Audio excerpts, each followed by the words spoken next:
tayong hanging question. Hanging. Na ang breaking news ni Alan ay hindi sa amin ang galing, hindi namin sa bibigan. Ikaw na magtanong, brother. Sige nga. Oo. Bago mag-break, Yan. ang sinabi ni Yusek Claire ay natutuwa siya sa kanyang adoptive nickname na Auntie Claire dahil quote-unquote, maaari daw gamitin ito sa kampanya. Kita nyo? Ito na mga DDS yung pinangalan yung Auntie Claire, Itong mga bitter na bitter kay Attorney Claire, ginamitan ito ng bansag na Auntie Claire. Mga kababayan, napakaganda nga naman talaga na gamitin sa kampanyahan yan. Anti, pwede rin sabing anti, di ba? Anti-corruption, di ba? Si Attorney Claire Castro, pwede mga kababayan. Ano pa? Pinakamabigat dyan, anti-Duterte. Di ba? Pwede talaga. Anti-Claire. Anti-Claire sa Senado sa 2028. Pwede, mga kababayan. Pasok na pasok. Wala yung si Sara kay Attorney. Yun na nga. Kayo alam nyo yan, di ba? Riotronics. Mas may utak si Attorney Claire. Yan na. Baliwag Bulacan. Taga Bulacan din pala, no? Pare-pares tayo. Yan, no? Liz Bank, good morning. Yan. Ituloy natin. Ano yon? The implications are clear. Mga alaskadora. Sumasabog ang aking mga messages. Nagtatanong, seryoso ba si Yusek Claire Castro? Siya ba yung mga kandidato? Nagpo-volunteer ka na ba? Nako, mga kababayan. Ito na mga kababayan ko. Si Attorney Claire Castro. Seryoso ba? Ito na. Meron ka na nga kaninang kindohin. Ano kinuhin mo kanina? May campaignable na ako. Auntie Claire is anti-corruption. Kita nyo? Auntie Claire is anti-corruption. Anti-dynasty. Anti-dynasty. Anti-poverty. Anti-poverty. Anti. Sa Senado. Sa Senado ba? Yusek, mahal. Pwede, no? Mga kababayan, no? Auntie Claire sa Senado. Pwede. Ang tanong ko, mga kababayan ko, sa inyo, Ang tanong ko sa inyong lahat, mga kababayan ko, kayo po ba, mga kababayan, kung sakaling tatakbo na senadora, itong si Attorney Claire Castro, susuportahan nyo? Susuportahan nyo? Kasi, mga kababayan, no? Sabi nga ni Riotronics, bagay yung Auntie Claire. Oo, 'di ba? Sabi ni Matcha, yes na yes. Oo, 'di ba? Yan. Ingat kayo dyan. Mahal yan, no? Nagbibiro ba? O may plano? O baka naman may pagkakataon? Natatandaan niyo ba nung tinanong, kumalat yung magiging ako yung secretary ng DOJ? Oo, yan na nga. Kumalat nga yan. Kaya lang nga, mga kababayan ko, pagka naging DOJ Secretary si Yusek Claire, mukhang hindi na makakahanap ang Malacanang ng tagapagsalita na katulad niya, no? Kasi mga kababayan, talagang kailangan ng Malacanang ang isang nagngangalang Yusek Claire Castro. Tapos ililipat mo ng trabaho o departamento, mga kababayan, mukhang mahirap. Oo, bagay siya. Ako sang-ayon ako maging DOJ Secretary yan. Bagay. Kaya lang nga, mga kababayan ko, ito ang tanong dyan. Makakahanap pa ba ng isang Yusek Claire Castro ang Malacanang na katulad niya bilang tagapagsalita? Yan ang tanong, mga kababayan ko. Kung makakahanap pa sila, tingin ko, mahihirapan, mga kababayan ko. Dahil walang katulad ito na kapag ka sumagot, mga kababayan, daig pa Armalite ang bunganga, di ba? Ngayon, ang tanong, makakahanap? Para sa akin, hindi na. Hindi na makakahanap ng katulad ni Attorney Claire Castro, ang Malacanang na magiging tagapagsalita nila. Kaya hindi ito papayagan, mga kababayan, na malipat ng departamento. Pero kung tutuusin, mga kababayan, yung Department of Justice, pwedeng-pwede siya. Unang-una, abogado. Unang-una, may practice. Unang-una, may may kaalaman sa batas. So maraming una. Una siya kaysa kay Sara. Tama, mga kababayan ko? Oo, shoutout ho sa inyong lahat, ha. Luzon, Visayas, Mindanao. Sa mandako ng mundo naroon kayo, mga kababayan. Opo. Oo, wag niyong kalimutan na mag-like. Tuloy! Kumalat yun, hindi ko alam kung saan kumalat yun. Yan, Sinanong sa akin, kung di ako nagkakamali, si Christian Yasores. Yan. Binigyan ko siya ng magandang ngiti. Pangiliti lang yon. Pangiliti lang. Kiliti. Pero sabi ko, hindi po ako nag-a-apply. Yeah! Hindi. Ano lang yan. Para yung Auntie Claire, maging good vibes siya. good Not for anything else. Para hindi siya maging nega. So, Ganun dapat. Kung ano man yung... ito, lagi kong sinasabi sa inyo, di ba, Laila Collins? Yung mga negatibo, gawin natin positibo. At yun ang ginagawa ni Atty. Claire Castro dito, mga kababayan. Di ba? Nangalan niyo yun sa akin o gagamitin ko siya in a nice way, a positive way. Tama naman. Kumbaga, in Alaska ka, hindi ka na Alaska, Alaskadora ka din. Yeah. Diba?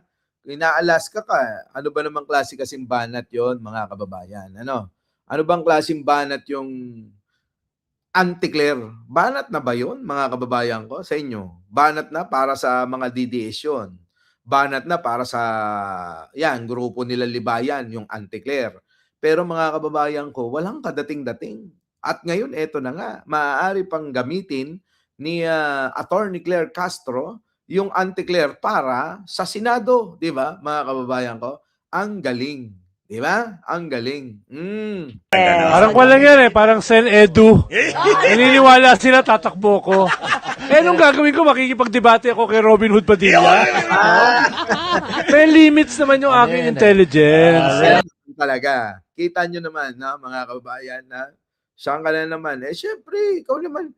Kaya nga maraming salamat sa mga super sticker mo kung wala yun, di wala ako rito. Di ba? Luisa Macmelon. Ngayon, mga kababayan ko, kung ikukumpara natin, itong si Yusek Claire Castro sa utak ni Robin Padilla, malayong-malayo na, mga kababayan ko. Malayong-malayo na.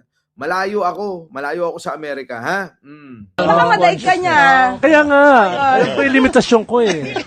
Ito may comment galing kay Mary Lou Hub. Hello, Attorney Claire. Your beauty is a breath of fresh air.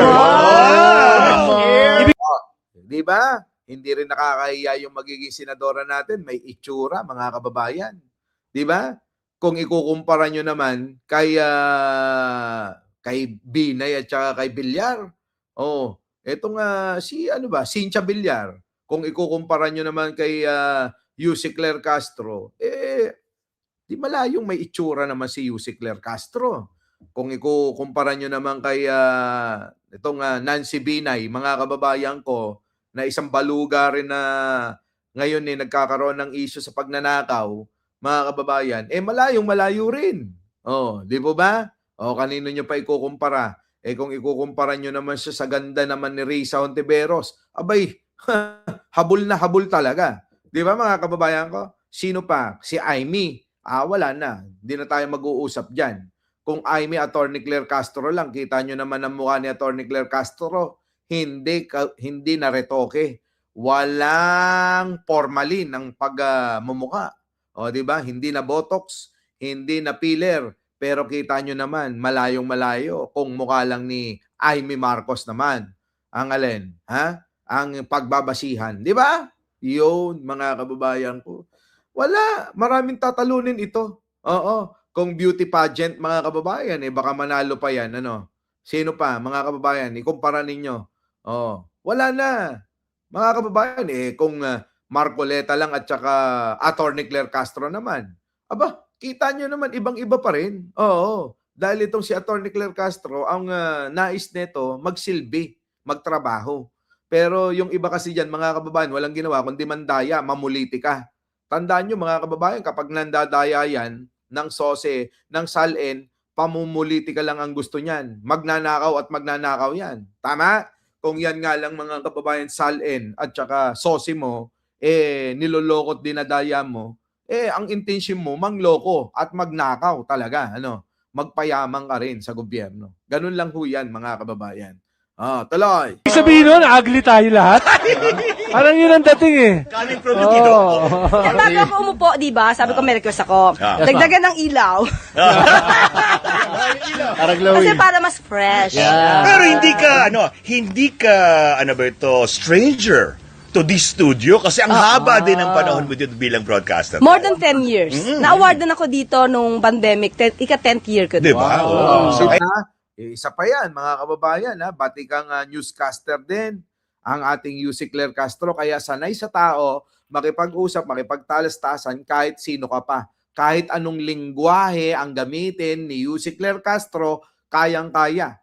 Mapa-English, mapa-Tagalog, walang sinabi si Sara. Si Sara, mga kababayan, mag-i-English, putol-putol pa. Magtatagalog, minsan hindi pa niya alam kung ano sasabihin niya. Lutang lang lutang, di ba? Tulad ho niyan, mga kababayan, si Sara Duterte, eto mga kababayan ko. Ipakita nga natin, Boss Mike.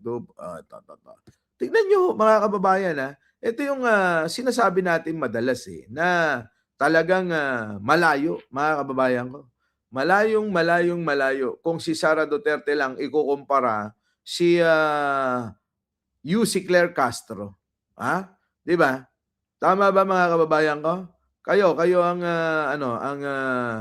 nawala na yata. Wait lang. Sayang. Yung bang next question lang ng next question o ayaw sagutin, mga kababayan, yung pong mga tanong kasi hindi niya kayang sagutin. Di po ba? Oo, ganun ho eh. Itong nagngangalang Sara Duterte, oo, mahina talaga. Tama, mali. Yun. No, nawala na. Yung video natin, mga kababayan, nawala na. Cancel. Yun. So, tuloy natin to. kaya sanay na sanay ka talaga sa ilaw at sa mga ganitong klaseng usapan. At kung di nyo nalalaman, napakaganda po ng anak ni Auntie Claire. Yes! Kasama niya dito. Oo, maganda yung anak niya ni Yusek Claire. Oo, parang beauty queen. Oo, yung anak ni Yusek Claire. Nako, pag nakita nyo, ibang klase. At meron siyang asawa na sabi niya kanina ay fan daw ng pasok. Anong ang pangalan ni... Chuck! Si Chuck. Too many Chuck! jokes. Kaya, Hindi Chucky, Chuck, kaya ang tawag sa akin, Chucky's Bride. Yun, Chuck is right. Huwag natin pala. Grabe talaga to si Yusek Claire. No? Merong sagot at sagot sa mga kahit na anong pabiro, seryoso, kahit anong paraan, mga kababayan. Oo, kayang sagutin ni Atty. Claire Castro